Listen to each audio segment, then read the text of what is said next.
Hello friend के केरा मंदिर जाइछ आमे इटा देख फैमिली कि निरा बाहरी जाइछु केरा मंदिर दर्शन करवा लगी जेना कि चकधरपुर रे अछि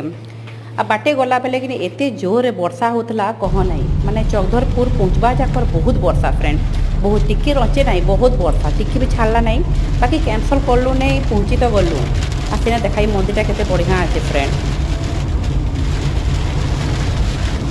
देखो मंदिरटा के माने देवी मंदिर से समस्ते मानसिक करके जीसन आ ई जगह ने फ्रेंड बलि देसन आ माने बलि कहसन 12 तारीख नो मेला स्टार्ट बोली कहते सेने फिर आमे तो आगुठू पहुँची गलु आ देखो मोर सृष्टि पे केनता मस्ती करुछे आ से मंदिर ने फोटो जोड़े पे हेलु फैमिली फोटो हेलु मोर छुआ मान बोले फोटो हेले आ पूजा भी बढ़िया से कलु भगवान के आ देखो इटा माँ मंदिर काल नु मेला स्टार्ट हो जावा जे देखी चाहूच हेले कि काल नु आसबो काल के माने बहुत किछि पूजा पूजी करसन।